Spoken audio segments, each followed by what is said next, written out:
ప్రకటన గ్రంథము 3వ అధ్యాయము 19వ వచనం. నేను ప్రేమించే వారినందరినీ గద్దించి శిక్షించుచున్నాను. అంతే చాలు. హల్లెలూయా. నేను ప్రేమించి వారందరినీ గద్దించి, అంటే ఈ మాట యేసుక్రీస్తు ప్రభు చెప్తున్నాడు. ఆయన ఎవరినైతే ప్రేమిస్తాడో ఆ ప్రేమించే వారిని ఆయన ఏం చేస్తాడంటమ్మా? ఫస్ట్ గద్దిస్తాడంట. ఏం చేస్తాడు? గద్దిస్తాడు. ఎంతమందికి తమ పిల్లలంటే ప్రేమ ఉందో చేయొద్దండి. హల్లెలూయా. వాడు ఒక తప్పు చేస్తున్నాడు, ఫస్ట్ ఏం చేస్తారు? శిక్షిస్తారా? గద్దిస్తారా? గద్దిస్తాం. గద్దించినా సరే వినలేనప్పుడు ఏం చేస్తారు? శిక్షిస్తారు. హల్లెలూయా. అంటే ఫస్ట్ ఆఫ్ ఆల్ దేవుడు మనల్ని ప్రేమిస్తున్నాడు కనుక మనల్ని ఆయన ఏం చేస్తాడు? గద్దిస్తాడు. ఆయన మనల్ని గద్దించాడని మనకు ఎలా తెలుస్తుంది? ఇప్పుడు పిల్లలు తప్పు చేసినప్పుడు మనం గద్దిస్తాం, కానీ ఆయన గద్దించాడు అనడానికి ఆయన రోజు మీ ఇంటికి వస్తాడా? ఏమండి? లేకపోతే ఎక్కడైనా నువ్వు రోడ్ సైడ్ నడుచుకుంటూ వెళ్ళిపోతున్నప్పుడు హలో ఇలా కాగు అని పిలుస్తాడా? ఆయన కనబడతాడా? ఆయన గద్దించాడని ఎలా తెలుస్తుంది? నువ్వు ఏదో ఇంట్లో దేవుని వాక్య ప్రకారంగా, దేవుని చిత్త ప్రకారంగా ఆ వాక్యాన్ని చదివినప్పుడు అది గ్రహించావనుకో, అమ్మ ఈ వాక్యం నాతోనే దేవుడు ఏం చేశాడు అలాగ నువ్వు అనుకున్నప్పుడు, లేదంటే దర్శనముల ద్వారా ఆయన ఏం చేస్తాడు? నీతో మాట్లాడతాడు. ఇదిగో నువ్వు వెళ్తుంది రాంగ్ రూట్ అని నేను గద్దిస్తాడు. తర్వాత మందిరానికి వచ్చినప్పుడు దేవుని వాక్యము ద్వారా ఏం చేస్తాడు? మాట్లాడతాడు. సేవకుల ద్వారా మాట్లాడతాడు, గద్దిస్తాడు. ఈ గద్దింపుకు నువ్వు లోబడలేనప్పుడు, అంటే లోబడట్లేదు, క్రాస్ అయిపోయావు, అప్పుడు ఆయన ఏం చేస్తాడు? గద్దించాను, ఇక లాభం లేదు, ఏం చేద్దాం? శిక్షించాలి. ఎందుకు అసలు గద్దిస్తున్నాడు? ఎందుకు అసలు శిక్షించాలనుకుంటున్నాడు? ఆయన నిన్ను ప్రేమిస్తున్నాడు. దేవుడు ఎప్పుడు మనల్ని ప్రేమిస్తూనే ఉంటాడు, కానీ ఇక్కడ దేవుని ప్రేమించలేనిది ఎవరు? మనమే. ఆయనకి ఆ ప్రేమ శాశ్వతమైంది. నేను నిన్ను శాశ్వతమైన ప్రేమతో ఏం చేస్తున్నాను? ఆయన ప్రేమ నువ్వేదో తప్పు చేసావని ఆగిపోద్ది. తల్లిదండ్రుల ప్రేమ ఆగిపోద్దండి, ఆగిపోద్ది చాలాసార్లు, కానీ దేవుని ప్రేమ ఆగదు. అది నా కూతురే కాదు అన్న డైలాగ్ ఎన్నిసార్లు వినలేదు? ఆడు నా కొడుకే కాదు, కానీ ఆయన అలాగ అంటాడు. ఎంత నువ్వు హింస పెట్టిసినా సరే ఆయన అలాగ అంటాడు. ఎందుకు ఆయన అలాగ అండో తెలుసా? నీ తల్లి గర్భమందు నువ్వు పిండముగా రూపింపబడక ముందే నా కనులు నిన్ను చూచినవి. అంటే దానికి అర్థము, మీ అమ్మకి నీకు సంబంధం ఏర్పడక ముందే నువ్వు నా కూతురువి, నువ్వు నా కొడుకువి. మీ అమ్మకి నీకు సంబంధం ఏర్పడక ముందే. అంటే ఎవరు ఒరిజినల్ నాన్న, ఎవరు ఒరిజినల్ అమ్మ? అందుకే ఆయన పోగొట్టుకోలేడు, ఆయన విడిచిపెట్టుకోలేడు.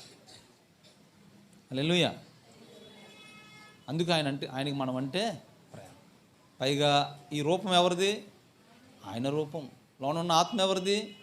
ఆయనది. అంత ప్రేమ ఆయన.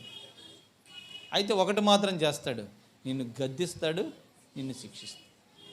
ఎందుకంటే నువ్వు తిరిగి మరలా ఆయన దగ్గరికి రావాలని ఆయన ఆశ. ఇది మన సొంత ఊరైతే, ఇది మన సొంత ఈ ప్లేస్ అయితే కాదు, మనం ఎలాగైనా తిరిగి అక్కడికి వెళ్ళాలి. అందుకు ఆయన, నా పిల్లవాడు నేను గద్దించకపోతే, నా కూతురు నేను శిక్షించకపోతే ఆమె నా దగ్గరికి తిరిగి రాదేమో అని ఆయన ఏం చేస్తాడు? గద్దిస్తాడు, శిక్షిస్తాడు.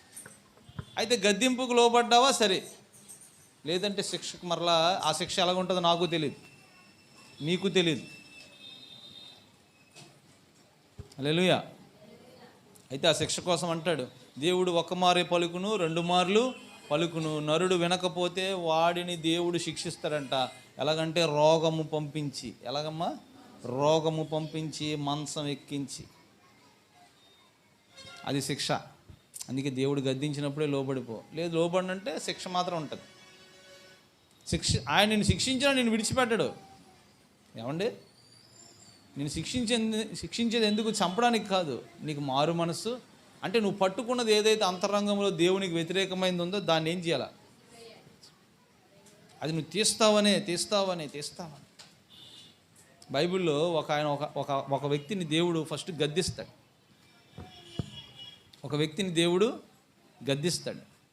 ఆ దేవుని చేత గద్దింపబడిన వ్యక్తి ఎవరంటే ఒక అన్యుడు. అతని పేరు బెనహాదాదు.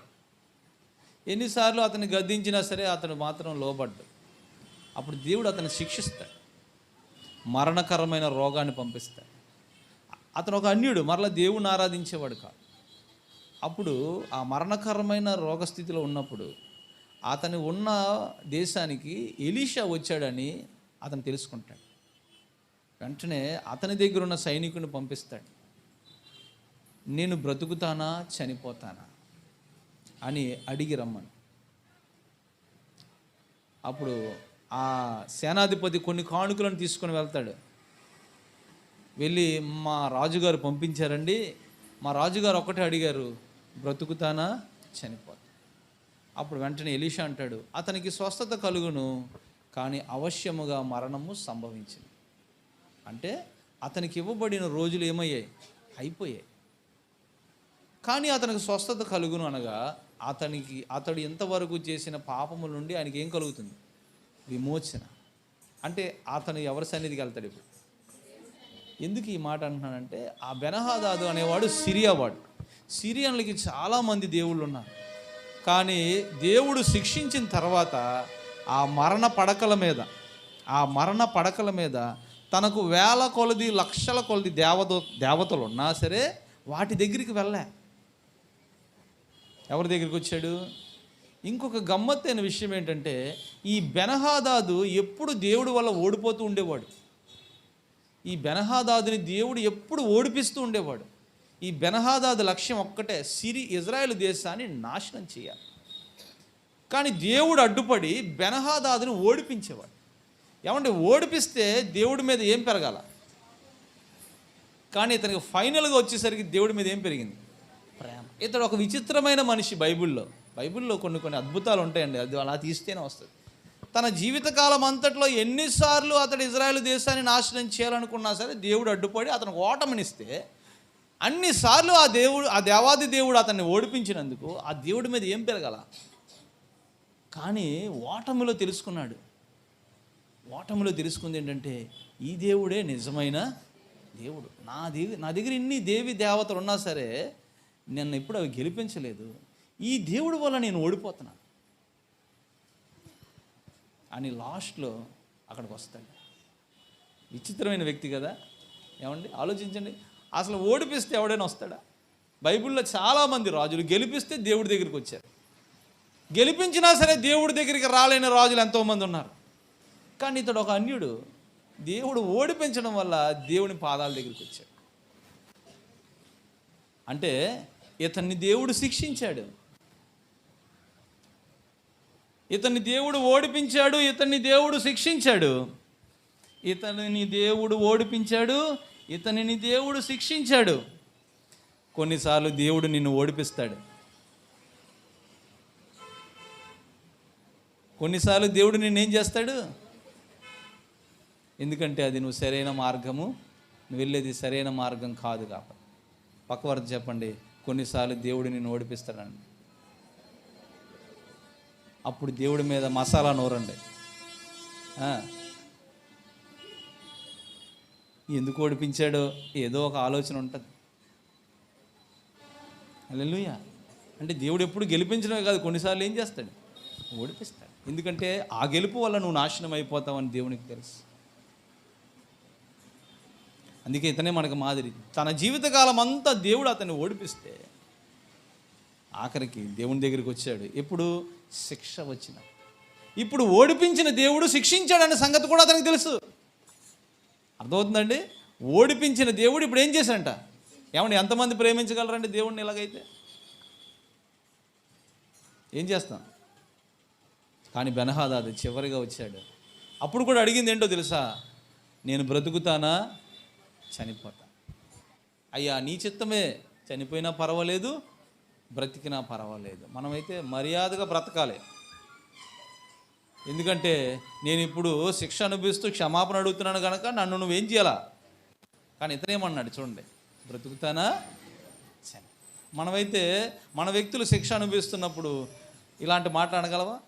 శ్రేష్టమైన మాట, అద్భుతమైన మాట, నీకు స్వస్థత కలుగును కానీ మరణం అవసరము. అంటే చూడండి, కొన్నిసార్లు మరణము కూడా అవసరమే. అయితే అవశ్యముగా నీకు మరణము సంభవించను. అది నీ మెదడుకు అందదు. ఎందుకు ఈ మనిషికి మరణం జరిగిందో అది నీకు అందదు. ఆ మనిషితో వేరొక లోకంలో ఏం పని ఉందో అది నీకు అందదు. అర్థమవుతుందండి? మరొక లోకానికి మనం ప్రయాణం చేస్తాం కదా, ఆ మనిషితో మరొక లోకంలో ఏం పని ఉందో దేవునికి. ఈ లోకానికి నువ్వు రావాలని నువ్వు అనుకోలేదు కదా, ఈ లోకంలో నీతో పని ఉంది కనుక ఆయన నిన్నేం చేశాడు ఈ లోకానికి. అలాగే పంపించిన వాడే మరొక్క పని నీతో ఉన్నదేమో పట్టుకెళ్తాడు. అది మనకు అర్థం అవ్వదు మన మెదడికి ఎన్నటికి. ఎందుకంటే భూమి నుంచి ఆకాశం ఎంత ఎత్తుగా ఉన్నదో దేవుని ఆలోచనలు అంత, అవి మనకు అర్థం అవ్వదు. అందుకే యోబు ఒక మాట అంటాడు కదా, యెహోవా ఇచ్చెను యెహోవా తీసుకోనేను, అంతే. అయితే ఒకటి దావీదు అన్నట్లుగా నేను కూడా నా బిడ్డ దగ్గరికే వెళ్తాను. దావీదు అంటాడు కదా, నేను కూడా ఎక్కడికి వెళ్తాను, నా బిడ్డ దగ్గరికి వెళ్తాను. ఇంకా అక్కడికి నేను వెళ్తాను కదా, ఐ విల్ గో. హల్లెలూయా. దేవుడు ప్రేమిస్తున్నాడు కనుక ఏం చేస్తాడమ్మా, గద్దిస్తాడు. గద్దింపుకు లోబడకపోతే శిక్షిస్తాడు, కానీ నేను విడిచిపెట్టడు. ఈరోజు ఏదైనా ఒక శిక్షలో ఉన్నావేమో, ఏమ్మా ఆలోచించు. ఒకవేళ శిక్షలో ఉంటే తర్వాత ఏమన్నా చూడండి, నేను ప్రేమించు వారందరినీ గద్దించి శిక్షించుచున్నాను గనుక నీవు ఆసక్తి కలిగి మారు మనసు పొందుము. ఆగండి, ఏమన్నాడు? మారు మనసు పొందమనే ముందు ఒక మాట అన్నాడమ్మా, ఆసక్తి. ఏమన్నాడు? ఆసక్తి. అంటే ఇప్పుడు ఉదాహరణకి దేవుడు గద్దిస్తాడు, ఇగో నువ్వు రోజు బైబిల్ చదవాలి, రాత్రి చదవాలి, ఉదయం చదవాలి. చదువుకోలేని వారైతే, చదువుకున్న వ్యక్తులు ఎవరైతే వారి ఇంట్లో ఉన్నారో వారితో ఒక వాక్యాన్ని చదివించుకో. ఇప్పుడు ఈ వాక్యము సంఘంలో వెలువడింది, ఇప్పుడు నువ్వు విన్నావు. ఇప్పుడు విన్న తర్వాత ఓకే ఇలా నేను చేస్తాను ఈ రోజు నుంచి అనుకున్నావు. ఇలా నువ్వు చేస్తాను అనుకునే క్రమంలో ఆ మారు మనసు ఏదైతే నీకు ఆసక్తి ఉండాలి. ఫస్ట్ ఆఫ్ ఆల్ ఏముండాలి? ఈ పాస్టర్ గారు అలాగ బుర్ర తినేస్తారు బాబు, సర్లే ఏం చేద్దాం. అప్పుడు నీకు అక్కడ ఆసక్తి లేదు. అమ్మ నాన్న రోజు బైబిల్ చదవమని చెప్తున్నారు, ఏదో చదివేద్దాంలే అంటే అక్కడ నీకేం లేదు. మారు మనసు పొందావు కానీ ఆ మారు మనసు ఆసక్తితో పొందలే. ఎవరో తిడుతున్నారనో, ఎవరో గద్దిస్తున్నారనో, ఎవరో నన్ను గాయపరుస్తున్నారనో ఒక ఉద్దేశంతో చదివేవే కానీ ఇలాగే దేవుడు చేయమన్న ప్రతి పని. ఇప్పుడు ఉదాహరణకి ఈ పాస్టర్ ఒకటి బాబు ఎప్పుడు టైంకి 9:30కి రమ్మంటాడు, పద వెళ్దాం అంటే అప్పుడు నీకు మారు మనసు ఉన్నట్లా. మనసు మార్చావు, 9:30కి వచ్చావు కానీ అక్కడ ఏం లేదు, ఆసక్తి లేదు. అందుకే ఆ పదాన్ని అక్కడ రాశాడు, ఆసక్తితో మారు మనస్సు పొందు. అంటే ఏదైతే దేవుడు నిన్ను మానమంటున్నాడో దాన్ని నువ్వు మనుషుల కోసం కాకుండా ఆయన కోసం ఆసక్తితో, అంటే నువ్వు మారు మనసు పొందినప్పుడు ఆయన చూస్తాడు, ఆసక్తితో మారు మనసు పొందావా. ఓకే, ఇప్పుడు వాక్యంలోకి వెళ్దాం. ఏమ్మా చదవండి, ఇది వాక్యమే, ఇప్పుడు నుంచి వెళ్దాం. ఓకే. ఇదిగో నేను తలుపునందు నిల్చుండి తట్టుచున్నాను, ఎవడైనను నా స్వరము విని తలుపు తీసిన యెడల నేను అతని యొద్దకు వచ్చి అతనితో నేనును నాతో కూడా అతడును భోజనం చేయుదుము. నేను జయించి నా తండ్రితో కూడా ఆయన సింహాసనమునందు కూర్చుండి ఉన్న ప్రకారము జయించు వానిని నాతో కూడా నా సింహాసనమునందు కూర్చుండనిచ్చేదను. హల్లెలూయా. ప్రభు అంటే గెలిచాడంట. గెలిచి ఎవరి సింహాసనం మీద కూర్చున్నాడు? తండ్రి సింహాసనం మీద కూర్చున్నాడు. తర్వాత సింహాసనమునందు కూర్చుండి ఉన్న ప్రకారము జయించు వానిని నాతో కూడా నా సింహాసనమునందు కూర్చుండనిచ్చేదను. అలాగే నేను ఎలా గెలిచి తండ్రి సింహాసనం మీద కూర్చున్నానో చూడండి. ఇది తండ్రి సింహాసనం అనగా ఎవరిది? సైన్యములకు అధిపతి అయిన యెహోవా సింహాసనం. ఈ సింహాసనం మీద యేసు ప్రభు కూర్చున్నాడు. యేసు ప్రభు ఈ సింహాసనం మీద కూర్చోవడం కోసం యేసు ప్రభు గెలిచాడు. మళ్ళీ చదవండి ఆయన. నేను జయించి నా తండ్రితో కూడా ఆయన సింహాసనమునందు కూర్చుండి ఉన్న ప్రకారము జయించువానిని. ఆగండి. జయించువాడు జయించువానిని నాతో కూడా నా సింహాసనమునందు కూర్చుండనిచ్చేదను. అంటే చూడండి, యేసు ప్రభు ఏ సింహాసనం మీద కూర్చున్నాడు? ఇప్పుడు గనక మనలో ఎవరమైనా గెలిస్తే మనం ఎక్కడ కూర్చుంటాం? ఎంతమందికి ఈ సింహాసనం మీద కూర్చోవాలని ఆశ ఉంది? ఎవరి సింహాసనం ఇది? సైన్యములకు అధిపతి అయిన మహాదేవుని సింహాసనం ఇది. ఈ సింహాసనం మీద యేసుక్రీస్తు ప్రభు కూర్చున్నాడు. యేసు ప్రభు ఇచ్చిన ఆఫర్ ఏంటంటే, ఎవడైనా గెలిస్తే ఈ సింహాసనం ఇస్తాడు. ఇప్పుడు చెప్పండి, గెలవడానికి ఎంతమంది రెడీగా ఉన్నారు? ఇప్పుడు ఎంతమంది గెలవడానికి రెడీ? ఏదో కూర్చొని చప్పట్లు కొట్టేసి 4 పాటలు పాడి వెళ్ళిపోదు అనుకున్నారా? ఎంతమంది గెలవడానికి రెడీగా ఉన్నారు? ఇప్పుడు ఏదో మతలబు ఉంది, అమ్మాయి 2 రెడీ అయ్యారు అంటే మీరు తెలివైన వాళ్ళే. మిగిలిన అందరూ ఏవో మతలబులు ఉంటాయి ఇందులో, ఊరకనే విన్నింగ్ వచ్చేస్తుంది ఏంటి అంటే మీకు అర్థమైందో లేదో. తండ్రి సింహాసనం అనగా సృష్టి మొత్తాన్ని ఎవరు క్రియేట్ చేశారు అంటే, అప్పుడు ఆయన సింహాసనం మీద కూర్చున్నప్పుడు యూ విల్ బికేమ్ రూలర్. ఏమవుతావంట? మొత్తం యావత్ ప్రపంచంలో నువ్వు వెళ్తావు. అందుకే అత్యున్నతమైన సింహాసనమును నాకు ఇచ్చుటలో నీవు. ఎంతమంది గెలవాలనుకుంటున్నారు? గెలవలేనప్పుడు ఎందుకు వచ్చింది ఇదంతా? అంటే ఓడిపోవడానికి వచ్చారా ఈ బరిలోకి? పోలే, ఓడిపోవడానికి వచ్చారన్నవారు చేతండి. గెలవడానికి వచ్చావు ఇక్కడికి నువ్వు. అందుకే అన్నాడు, జయించు వాణిని. ఆఫర్ ఏంటంట? నా తండ్రి సింహాసనం పక్కన. అలా లేదు ఇక్కడ, డైరెక్ట్ ఎక్కడ?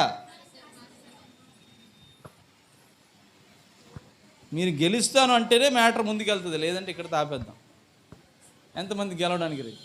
నేను ఇప్పుడు వచ్చే కొంచెం చేతులు ఏం ఇందులో ఏమి ఆస్తులు రాసేమని అడగడండి. మీ బ్యాంక్ బ్యాలెన్స్ ఎంత ఉందో చెప్పమండి. ఒక్క ఎంత చిన్న బంగారం కూడా అడగడం. ఎంతమంది గెలవడానికి రెడీ? ఎంతమంది ఈ మార్గంలో గెలవడానికి వచ్చారు? ఓడిపోవడానికి వచ్చిన వారు అందరూ గట్టిగా గెలవలు చెప్పండి. ఎంతమంది గెలవడానికి వచ్చారు? హల్లెలూయా. నువ్వు గెలవడానికి వస్తేనే సాతానుగాడి కోపం. యేసుప్రభు ఏమన్నాడు? ఈ సింహాసనం మీదకి నేను నార్మల్గా వెళ్ళలేదు, గెలిచాను కాబట్టి ఈ సింహాసనం మీదకి వచ్చాను.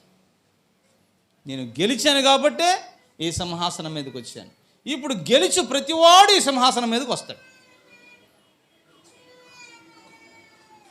అంటే ఇప్పుడు నేను గెలుస్తాను అని అన్నావు కదా, అంటే దానికి అర్థం ఏంటి? నేను ఎక్కడ కూర్చుంటాను అంటున్నావు? ఎవరి సింహాసనం మీద? అంటే మరి నువ్వు కూర్చోడానికి ఆ సింహాసనం మీదకి వెళ్ళినప్పుడు ఆ సింహాసనం మీద నుంచి ఎంతమంది లెగుస్తారు? ఎవరు లెగుస్తారు? తండ్రి లెగుస్తాడు, వాళ్ళు ఇక్కడ నిలబడతాడు. కూర్చో నాన్న అంటాడు. కొట్టు చప్పట్లు ఎలాంటి దేవుణ్ణి కలిగి ఉన్నా. ఇంతే ఇంతే చప్పట్లు.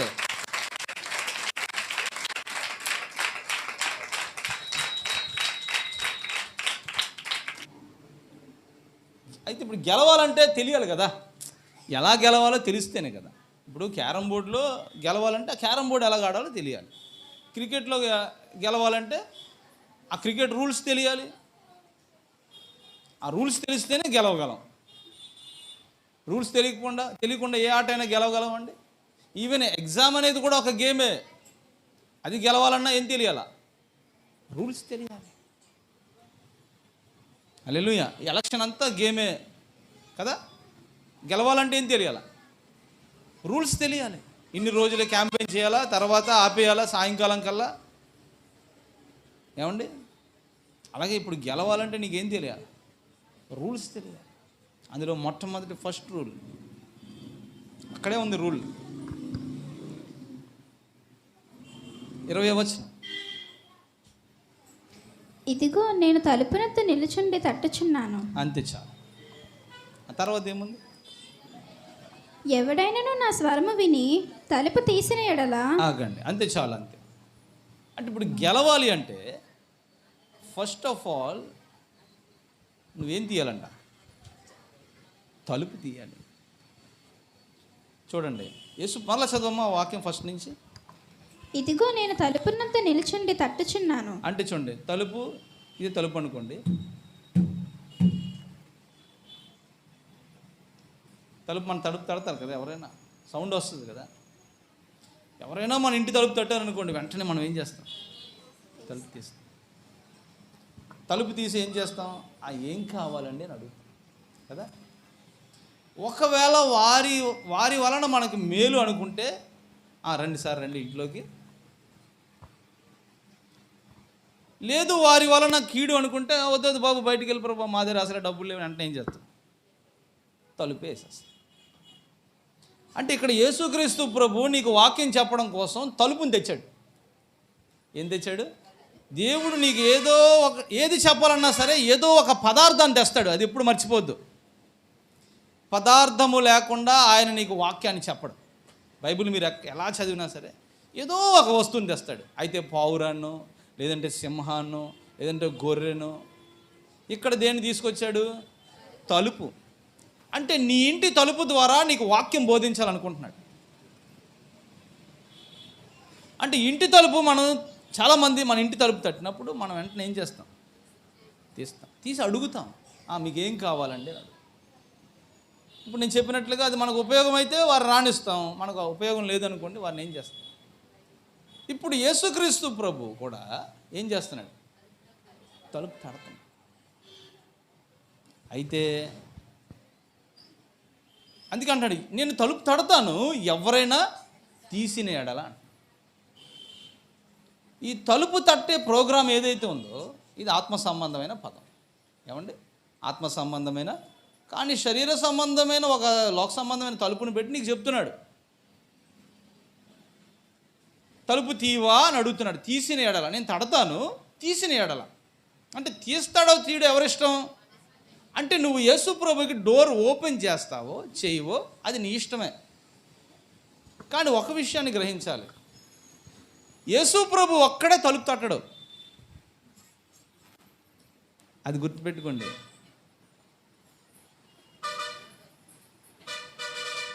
మన ఫ్రెండ్ కూడా తలుపు తడతాడు. ఎవడు మన ఫ్రెండ్? ఆడే మన ఫ్రెండే. ఆడు కూడా ఏం చేస్తాడమ్మా? కానీ ఎవరికి త్వరగా డోర్ ఓపెన్ అవుద్ది చెప్పండి? ఎవరికి? అడిగే డోర్ ఓపెన్ అవుతుంది. యేసు ప్రభుకి డోర్ ఓపెన్ చేయడం కోసం ఎంత ఆలోచిస్తాం.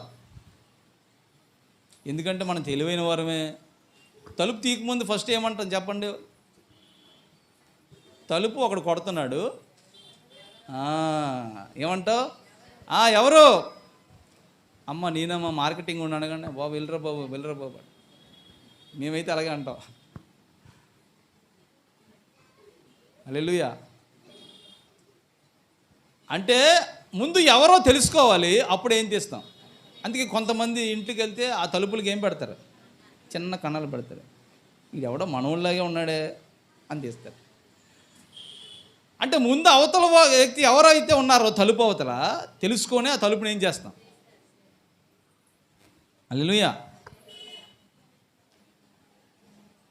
ఇప్పుడు యేసుప్రభు తడుతున్నాడని మనకు తెలిసిపోద్ది, కానీ 2 తాళాలు వేసి ఏం చేస్తాం? బిగించేస్తాం. నో ఇది యేసుప్రభు తడుతున్న తలుపే, నా తలుపును ఆయన తడుతున్నాడు. కానీ ఎట్టి పరిస్థితులు ఏం చేయకూడదు. చూడండి, ఈ సబ్జెక్ట్ ఎందుకు చెప్తున్నాను?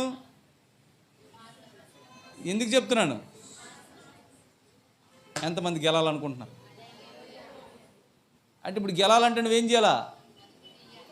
తలుపు తీయాలా. గొనుక్కొని ఇంక పాస్టర్కి ఏ పని పాటు ఉండదు బాబు, అలాగా నువ్వు తలుపు తీయాలా. ఎలా తీస్తావు? ఆసక్తి తీయాలా. చూడండి, నీకు ఉపయోగపడేవాడు, నువ్వు ప్రేమించిన ఒక బంధువు నీ ఇంటికి వచ్చి ఇలా కొట్టగానే ఏం చేస్తావు? మీరు వచ్చారా, రండి రండి రండి రండి ఏం చేస్తావు? ఈరోజు ఎంతోమంది తలుపు తీసిన వాళ్ళు ఉన్నారు, కానీ యేసుప్రభుని ఎలా చూసుకుంటున్నాం? బైబిల్లో కొంతమంది తలుపులు తీశారండి. కొంతమంది తలుపులు తీశారు, కానీ దేవునికి కాదు. దేవునికి తీయలేదు వారు. మళ్ళీ దేవుని ఎరిగిన వారే తలుపులు తీశారు వారు. ఏమ్మా? న్యాయాధిపతుల గ్రంథము, ఈ కథ మీకు తెలిసిన కదే. 16వ అధ్యాయం.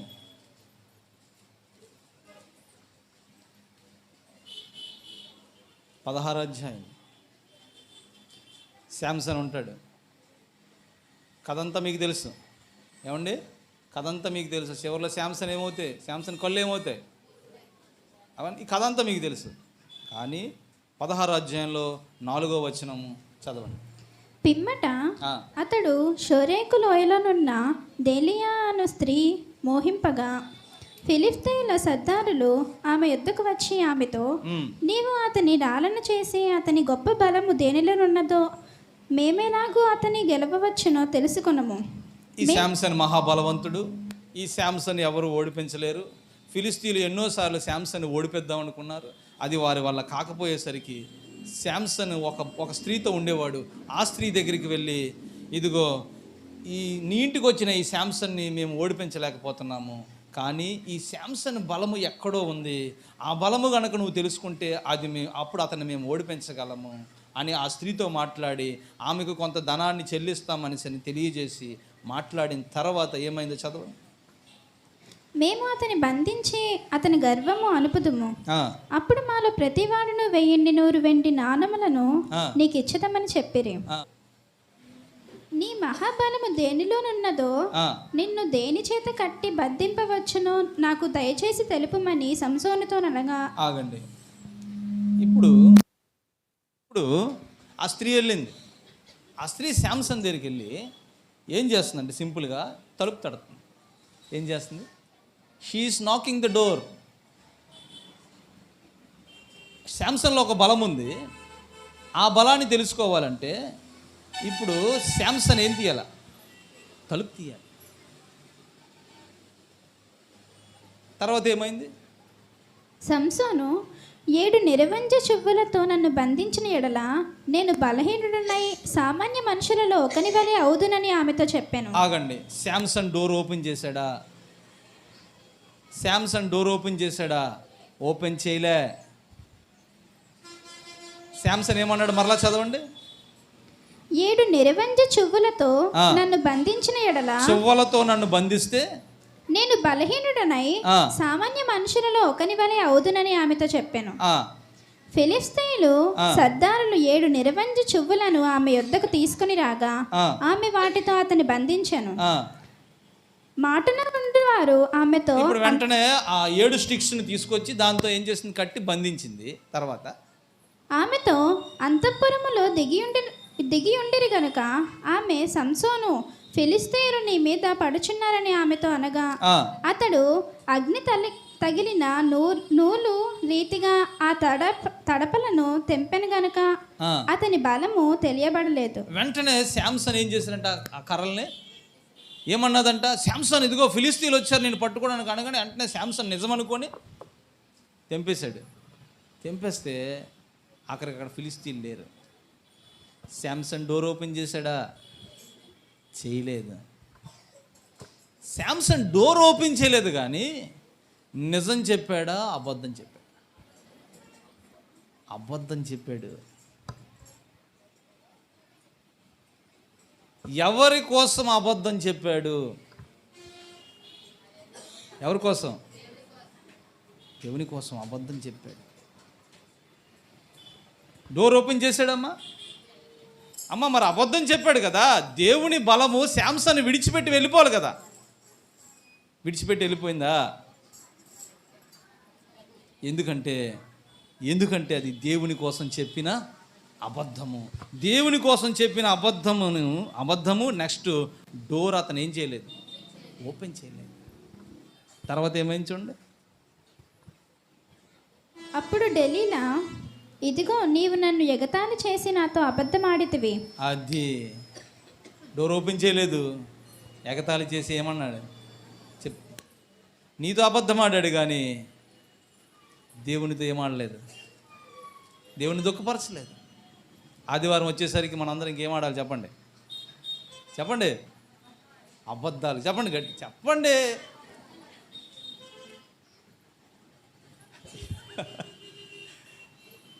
దేవుని చర్చికి నువ్వు చేరాలి అనుకుంటే ఆదివారం నాడు ఏం ఆడాలి? సువార్తకి వెళ్ళాలనుకుంటే నువ్వేం చేయాలా? ఎవరి కోసం అబద్ధం? హల్లెలూయా, హల్లెలూయా. ఓపెన్ అవ్వలేదు డోర్ కదా, డోర్ ఓపెన్ అయిందమ్మా, ఓపెన్ అవ్వలేదు. తర్వాత ఏమని చూడండి,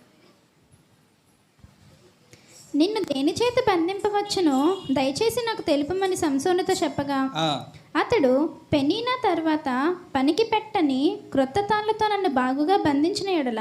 అబద్ధం. ఇప్పుడు ఏమంటున్నాడు? కొత్త తాడులు తీసుకొచ్చి నువ్వు నన్ను బంధిస్తే నేను బలహీనుడినై సామాన్య మనుషులలో ఒకని వలె అవుదునని ఆమెతో చెప్పాను. అబద్ధం. చెప్పండి, అబద్ధం అనండి. అబద్ధం. రెండో అబద్ధం ఎవరితో? కొత్త తాళ్ళు తెస్తే నేను బలహీనుడిని అయిపోతా. డోర్ ఓపెన్ అవుతుందా లేదా? డోర్ ఓపెన్ అయిందమ్మా, ఓపెన్ చేయట్లేదు. ఇంకొక అబద్ధం ఆడుతున్నాడు. డోర్ ఎట్టి పరిస్థితుల్లో కూడా ఈమెకు నేను ఏం చేయకూడదు, ఓపెన్ చేయకూడదు. ఎందుకు ఓపెన్ చేయకూడదంటే ఈ శాంసన్కి మంచి అమ్మా నాన్న ఉండేవారు. ఆ అమ్మా నాన్న దేవుని యొక్క గైడెన్స్లో నడిపించారు. ఆ బలం ఎక్కడుందో చెప్పారు. అందుకు డోర్ ఎట్టి పరిస్థితులు ఏం చేయకూడదు, ఓపెన్ అవ్వకూడదు. కానీ శాంసన్ చేసిన తప్పు ఏంటో తెలుసండి? చెడ్డదాయి అని సరే అతనికి తెలిసిపోయింది, కానీ ఆమె దగ్గర నుంచి రాలేదండి. తెలిసిపోయింది కానీ రాలేదు. అదే చేసిన తప్పు. ఒక ఫ్రెండ్ చెడ్డవాడు అని తెలిసిపోయినప్పుడు నువ్వు వెంటనే ఏం చేయాలా? వాడికి వాక్యం చెప్పు, కానీ వాడితో స్నేహం చేయద్దు. ఒక వ్యక్తి చెడ్డవాడు అని తెలిసినప్పుడు వాడికి వాక్యం అందించి ఏదైనా నీకు అయితే సాయం చేయి, అంతేగాని వాడితో సహవాసం చేసుకొని. ఎందుకంటే he want to enter in to your heart, that's why he is knocking. లోనకి రావడానికి ప్రయత్నం చేస్తున్నాడు, రోజు కొడతాడు. రెండో అబద్ధం ఏమైంది చూడండి. అంతటా దెలీలా పేనబడిన క్రొత్త తాళ్లను తీసుకొని వాటితో అతని బంధించి, వెంటనే కొత్త తాళ్ళు తీసుకొచ్చింది, బంధించింది. సంసోను ఫిలిష్తీయులు నీ మీద పడుచున్నారని అతనితో అనెను. అప్పుడు మాట నుండివారు అంతఃపురములో నుండిరి. అతడు తన చేతుల మీద నుండి నూలు పోగును వలె ఆ తాళ్లను తెంపాను. చూడండి, శాంసన్ ఏ అంతఃపురంలో ఉన్నాడో అదే అంతఃపురంలో ఎవరున్నారంట? ఎవరున్నారు? ఇక్కడ జాగ్రత్త వినండి. శాంసను, దెలీలా, నెక్స్ట్ ఎవరు? ఫిలిష్తీయులు. తర్వాత మీకు ఒక విషయం చెప్తాను, అద్భుతమైన విషయం, చదవండి. అప్పుడు దెలీలా, ఇది వరకు నీవు నన్ను ఎగతాళి చేసి నాతో అబద్ధం ఆడితివి. ఆగండి, రెండోసారి కూడా ఏమని? రెండోసారి కూడా తాళ్ళు ఏం చేశాడు? ఎందుకు ఎంటర్ అలకపోయింది? ఏమాడాడు? అబద్ధం. తర్వాత నిన్ను దేని వలన బంధింపవచ్చునో నాకు తెలుపమని సంసోనుతో చెప్పగా అతడు, నీవు నా తల జడలు 7 అల్లిక అల్లిన ఎడల సరే అని ఆమెతో చెప్పాను. ఏంటంట? శాంసన్కి చాలా పెద్ద హెయిర్, చిన్నప్పటి నుంచి కట్ చేయలేదు వాళ్ళమ్మ. ఎన్ని అల్లికలమ్మా? 7 అల్లికలు అల్లితే తర్వాత అంతటా ఆమె మేకుతో దాన్ని దిగగొట్టి సంసోను ఫిలిష్తీయులు. మూడోసారి ఏం చెప్తున్నాడు? డోర్ తీసాడా లేదా? అంటే నువ్వు అబద్ధమాడు, కానీ ఎట్టి పరిస్థితుల్లో లోక సంబంధమైన వారికి ఏం చేయొద్దు, నువ్వు డోర్ తీయొద్దు. మూడో అబద్ధం. సంసోను ఫిలిష్తీయులు నీ మీద పడుచున్నారని అతనితో చెప్పినప్పుడు అతడు నిద్ర మేలుకొని మగ్గపు మేకను నేతను ఊడదీసుకొని పోయాను. అది ఏం చేసిందంట? అతని హెయిర్ని ఒక గోడకి మేకులు దిగ్గొట్టి ఆ 7 జడలను గోడ కట్టిందంట. అంటే అతను చెప్తుంది నిజం అనుకున్నది. మూడోసారి అలా కట్టింది. అలాగ అనగానే వెంటనే ఏమయ్యాడంట? అది లాగేసుకున్నాడు. ఇప్పుడు తెలిసిపోయింది. ఈ మూడోసారి కూడా నాతో ఏమాడాడు అంటే Delilah wants to enter in to the Samson's heart. ఏమండి? కానీ శాంసన్ ఏం చేయట్లేదు, తలుపు తీయట్లేదు. ఇంక ఇలాగైతే డోర్ ఓపెన్ అవ్వలేదు. ఇప్పుడు ఒక ప్లాన్ ఉంటుందమ్మా, చదవండి. అప్పుడు ఆమె, నా ఎంతో నీ ఇష్టం లేనప్పుడు నేను నిన్ను ప్రేమించుచున్నానని నీవెందుకు చెప్పుచున్నావు? అది నాలుగోసారి ఏమన్నది?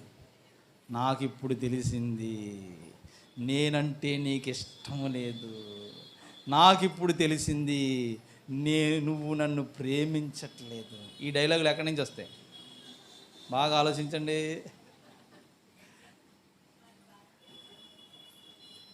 బాగా ఆలోచించండి, బయటికి చెప్పకండి, మనసులో అనుకోండి.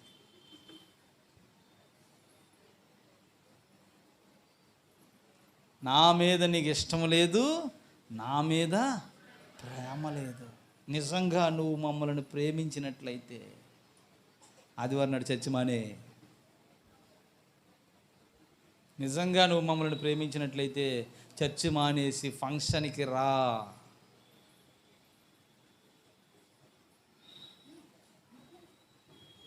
అలాగ నిన్ను ఆదివారం నాడు పిలవగానే ఏం చెప్పాలా?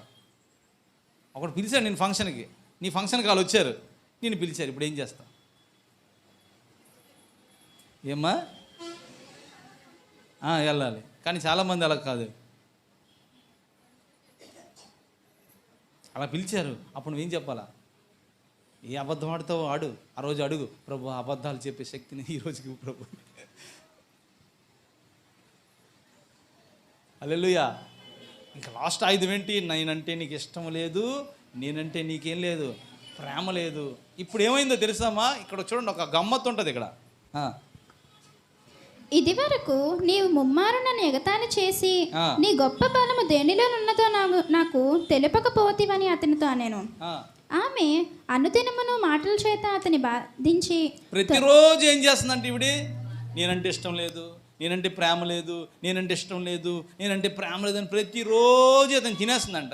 తర్వాత బాధించి తొందర పెట్టుచున్నందున అతడి ప్రాణము విసిగి చావగోరెను. ఆగండి, ఇది అర్థమైందా? ప్రతిరోజు ఇలా అడగడం వల్ల ఆత్మహత్య చేసుకుని చచ్చిపోదాం అనుకున్నాడంట. ఎవరు? అంతేగా. అంత మహాబలవంతుడు, గాడిద దవడతో 1000 మందిని చంపిన వాడు ఆఖరికి ఏ స్థితికి వచ్చారంట? ఇంకెందుకు ఈ బతుకు, ఆత్మహత్య చేసుకుని చచ్చిపోదాం అనుకున్నాడంట. పాపం అంత విసిగించినా సరే ఏం తీయలేదు. రోజు ఏమంటుంది? నేనంటే ప్రేమ లేదు, నేనంటే ఇష్టం లేదు, నేనంటే ప్రేమ లేదు, నేనంటే ఇష్టం లేదు. ఇదే మాట మాట మాట మాట విసిగు. అంత మహావీరుడు ఏ పరిస్థితుల్లో కూడా చచ్చిపోవాలనుకోలేదు. కానీ ఇప్పుడు ఆత్మహత్య చేసుకొని చచ్చిపోదాం అనుకున్నాడు. అలా చచ్చిపోయినా పోనేమో, కానీ చనిపోలేదు. నిజం చెప్పాడు. ఇంకా అలా చనిపోయి ఉంటే కొద్దిగా బాగుండేమో. ఏం ఓపెన్ చేశాడు ఇప్పుడు? He opened the door.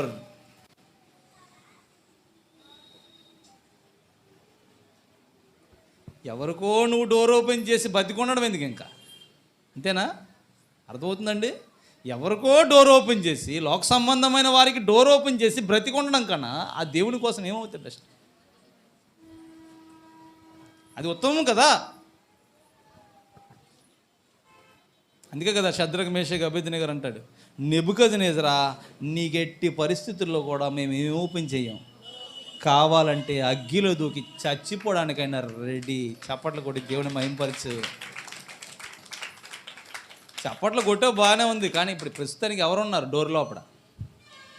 ఇంటి లోపల ఎవరున్నారు? ఏమండి, లోకంలో ప్రతిదీ అందంగా డిజైన్ అయ్యేది దేనికోసమో తెలుసా? నీలోనికి ఎంటర్ అవ్వడం కోసమే. ఒక ప్రశ్న, నీకు నచ్చలేని వ్యక్తి నీవున్న ఇంట్లోనికి వచ్చాడు అనుకోండి, వెంటనే నువ్వు ఆ ప్లేస్ నుంచి ఏం చేస్తావు? ఉండమంటావా, వెళ్ళిపోమంటావా, తినమంటావా, పాడేయమంటావా, వేసుకోమంటావా, ఇసిరేయమంటావా? అంటావా లేదా? మరి లోకంలో పనికిరానివన్నిటిని ఎంటర్ చేసి ఆయన ఉండమంటే ఉంటాడా? ప్రస్తుతానికి ఇప్పుడు యేసుప్రభు ఎక్కడ ఉన్నాడో? లోన ఉన్నాడా, బయట ఉన్నాడా? మళ్ళీ ఆయన లోనకి రావాలంటే ఏం చేయాలి? ఇప్పుడు లోనకి రావాలంటే ఏం చేయాలా?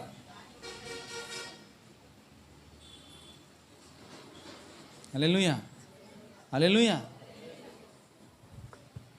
ఇలాగ లోకంలో ఏదో ఒక రకంగా, అయితే స్నేహితుల ద్వారానో బంధువుల ద్వారానో ఏదో ఒక మాటల గారడి ద్వారా నీలోనికి వాడు ఏమవ్వాలనుకుంటాడు? ఆడు రావాలనుకుంటాడు, ఫైనల్గా నువ్వు చావాలనుకుంటావు. అంతేనమ్మా? అది డోర్ ఓపెన్ చేయగానే లాస్ట్లో నువ్వేమనుకుంటావు? చావాలను. ఇప్పుడు ఒక అద్భుతం చెప్తానన్నాను కదా, అక్కడ ఉన్నది చూడండి, చదవండి. అప్పుడు అతడు తన అభిప్రాయం అంతయు ఆమెకు తెలియజేసి మొత్తం అంతా చెప్పాడమ్మా. అంటే ఏం ఓపెన్ అయిపోయింది ఇప్పుడు? చెప్పండి గట్టిగా, డోర్ ఓపెన్. ఇప్పుడు నిజం అబద్ధమా? ఇప్పుడు నిజం చెప్పాడు. అబద్ధం చెప్పినంత వరకు ఏం ఓపెన్ అవ్వలేదు. అంటే దేవుని కోసం నువ్వు అబద్ధాలు ఆడినంత వరకు నీ మీదకి శ్రమలు రావు. దేవుని కోసం నువ్వు అబద్ధాలు ఆడే వ్యక్తిగా ఉంటే నువ్వు ఇబ్బందులు పడవు. దేవుని కోసం అబద్ధాలు ఆడే వ్యక్తిగా ఉంటే నువ్వు శాపానికి గురవు. దీవెనే ఏంటంట, ఆశీర్వాదమే. కానీ ఇప్పుడు నిజం చెప్పాడమ్మా. అంటే దానికి అర్థం ఏం చేశాడు? Door open. ఆఖరికి ఏం ఓపెన్ అయిపోయింది ఇప్పుడు? డోర్ ఓపెన్ చేశాడు శాంసన్.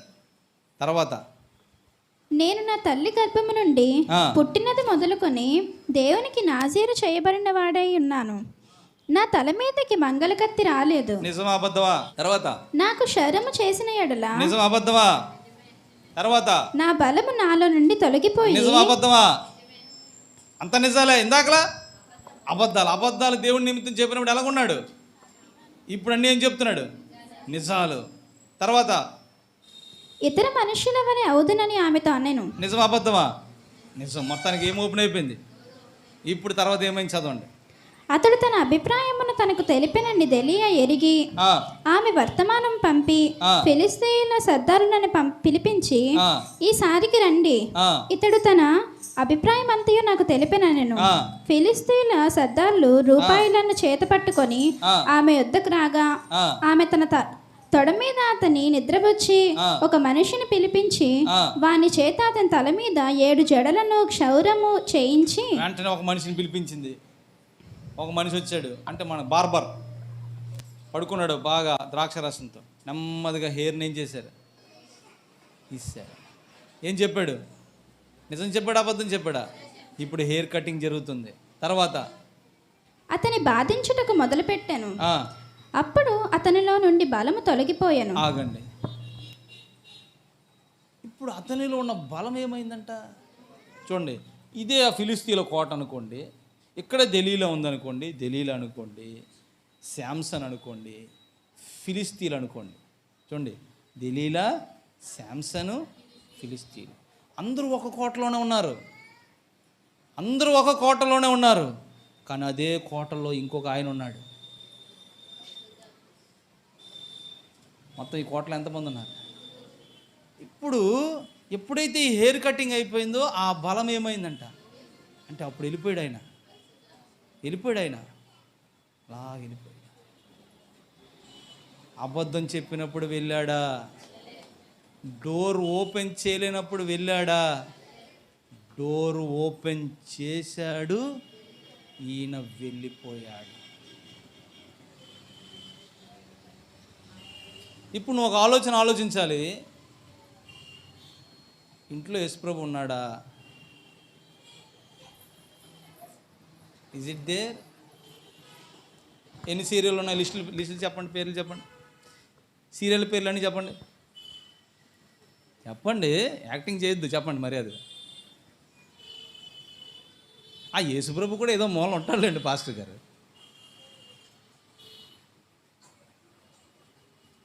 ఎన్ని సినిమాలు రన్ అవుతున్నాయి చెప్పండి ఇంట్లో? యేసుప్రభు ఏదో మంచి బెడ్రూమ్లో ఉంటాడులేండి, మనకి ఏదో డబుల్ బెడ్రూమ్ ఉంది కదా. అక్కడ వెళ్ళిపోయిన దేవుడు ఇక్కడ ఎందుకు ఉండాలి? ఆయన నిన్న నేడు నిరంతరము ఏకరీతిగా ఉన్నవాడు. ఇంటిలో ఉన్నాడా? సూటి ప్రశ్న.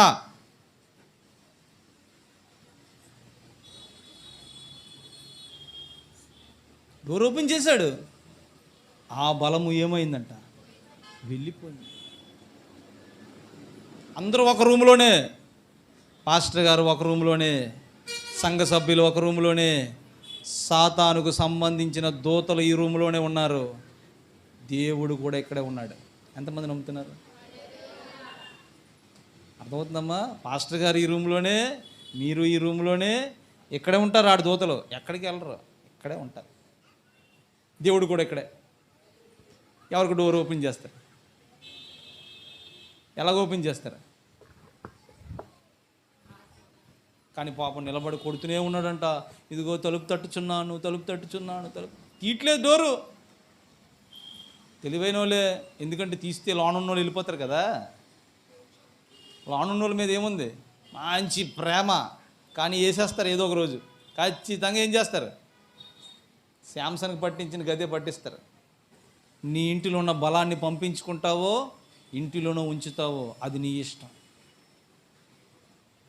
బలము ఎప్పటి వరకు నీకు తోడుగా ఉంటుందంట, నువ్వు లోక సంబంధమైన వాటికి డోరు తెరవలేనంత వరకు బలము నీతోనే ఉంటుంది. అంటే ఇప్పుడు ఫిలిస్తీన్ల కోటలో ఎంతమంది ఉన్నారు, ఎవరు చెప్పండి? ఎవరు? సంసోను, దెలీలా, ఫిలిస్తీన్లు, దేవుడు. అర్థమవుతుందా ఎందుకు ఈ వాక్యం నేను చెప్పాను? అసలు నువ్వు ఆ సింహాసనం మీద కూర్చోవాలంటే గెలవాలి అంటే ఫస్ట్ నువ్వేం చేయాలంట, తలుపు ఎవరైతే కొడుతున్నారో ఆ నజరేయుడైన యేసు ప్రభువుకి ఏం చేయాలి నువ్వు. అయితే ఇదే తలుపుని లోకంలో చాలామంది కొడుతున్నారు, కానీ అందరికీ త్వరగా డోర్స్ ఏమవుతున్నాయి, ఓపెన్. ఓకే, నువ్వు ఓపెన్ చేసుకో, కానీ ఆయన వెళ్ళిపోతాడు. నువ్వేం చేసుకో, నువ్వు ఓపెన్ చేసుకో, నీ ఇష్టమే, కానీ ఆయన వెళ్ళిపోతాడు. ఆయన ఉండడు. He will go out side. Hallelujah.